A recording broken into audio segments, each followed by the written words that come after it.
handed all the sketches and all my Procreate files to the company. Neither would I thought my work would have been ripped off and be sold. I didn't get a single cent of the profit.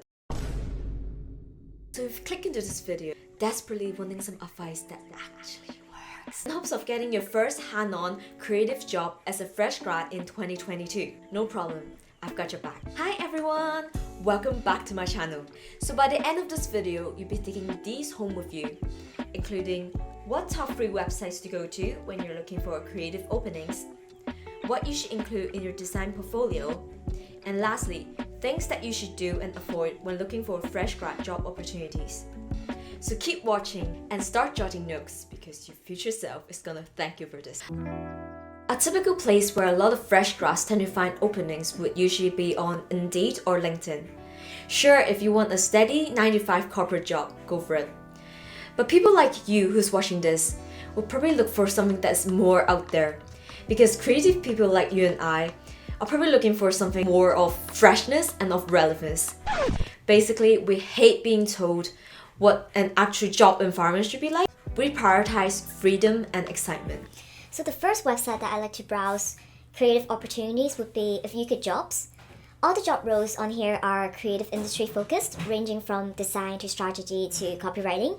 So under their featured companies tab, you can see that many of these companies are actual studios or design agencies rather than big corps. So you can really experience the studio experience and usually within a tight-knit team and give you the chance to really grow, learn and contribute. Some of the key points I really like about this website is that you can really filter and narrow down your search, including the job role, contract type and job level. And it rids the whole pitfall of entry role, but you need 5 years of experience in the industry. And also there's a lot of openings that offer remote options, so you can basically work from home while gaining experience. Also very important is that they're very transparent in their salary section, where there's no more undisclosed dodgy looking offers. Follow up, we have We the Makers Club.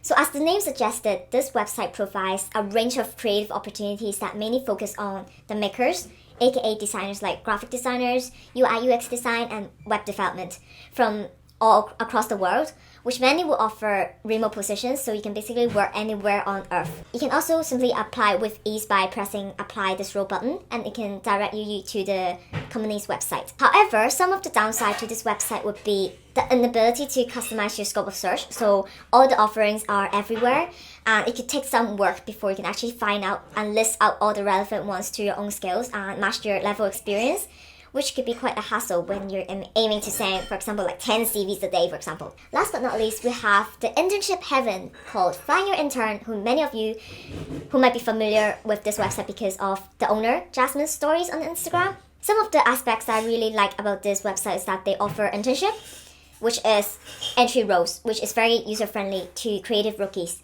And they have very clear listing for the hours required per week, and also they only put up roles that are at least at national minimum wage and no less than that, which is very reassuring as it provides a safe place for graduates to start actually dipping their feet into the industry without being scammed with no pay or work for exposure. However, a major downside though is that in order to get the employer's email, you have to subscribe to their newsletter by typing in your email address, which in my opinion is quite sneaky because you might decide to unsubscribe to their messages if they're no longer relevant, because it's only when you ever wanted was to apply for a job, really. I would so recommend you having an online portfolio rather than sending PDFs because it looks more professional that way. It's also easier for your employers to hop onto your website as long as they got an internet connection. You may also update your portfolio in real time whenever you've got a new project instead of having to export PDF every single time.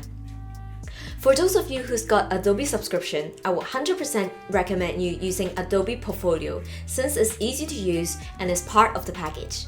So let's hop onto my portfolio website for your reference. I've made and been using this online portfolio for around 1.5 to 2 years, which I actually did use in many of my fresh grad applications for design jobs. So here I've included a lot of my passion projects and some of the work that I created in uni. So given that when I first graduated, I had no idea which direction of design to go for, and I was taking my time exploring my options and what role I like to take as a junior designer.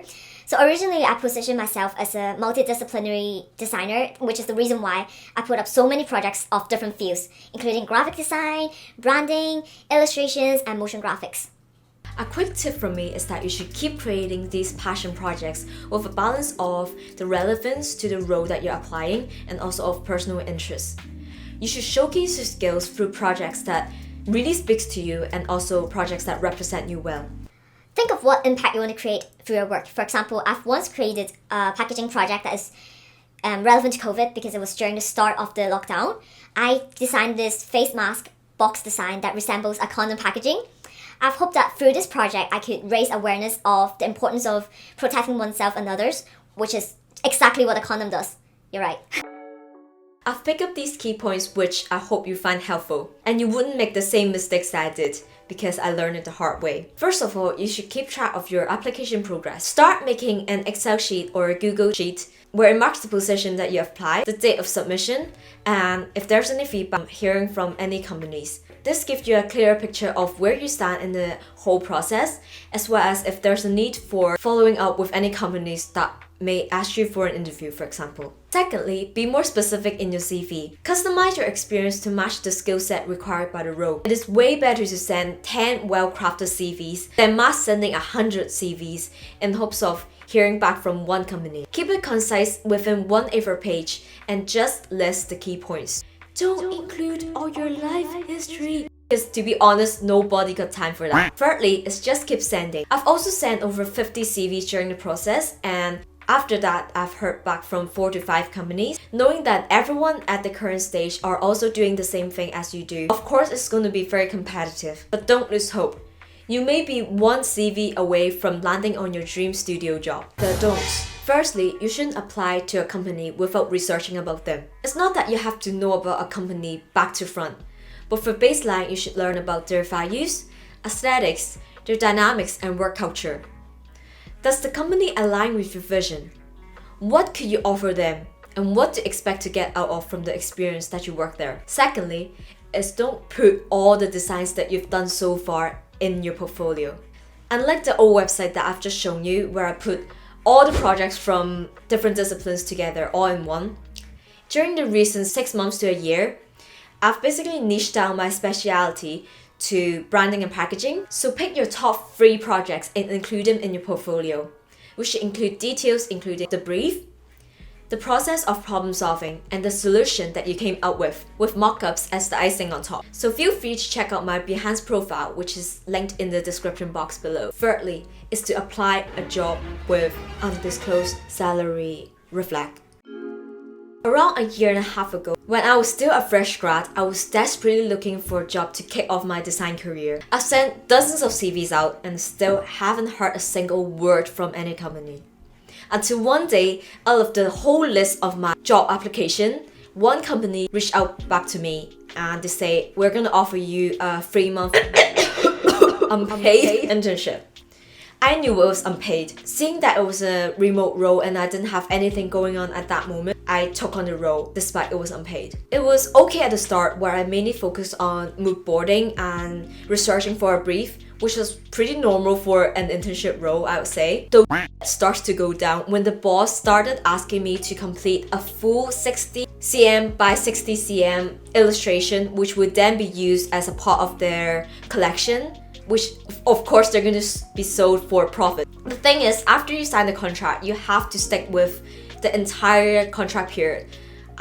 Basically, you have no way out but to finish the entire 3-month internship. Clauses on the contract like all the intellectual properties, which include the illustrations that I produced during the period, is going to be the sole property of the company. I handed all the sketches and all my Procreate files to the company, which of course in the end no credit was given to me as the original designer, and I didn't get a single cent of the profit. I would never expect the internship would entail something that requires the skill set, the effort and the time of a properly recognized graphic designer. Neither would I thought my work would have been ripped off and be sold, and I gained nothing but a reference letter and one line in my CV. If I were to say some words of advice to myself a year and a half ago, I'd say I'd rather spend those 3 months working on myself, or invest on some online courses, or buy some design books even. And keep creating passion projects until I find the role that I truly deserve. Don't waste your time and talent. Never work for free. Ever. Now that you've heard my story and advice, I hope that will have made your creative job hunting process a tad bit easier. If you found this video helpful, make sure to give me a thumbs up and subscribe to my channel if you want to know more. You can also leave me some comments and let me know what other topics you'd like me to talk about. You can also follow me on Instagram for more insights of a designer, and also you can stay tuned for more of my brand and packaging projects. Until next time, see ya!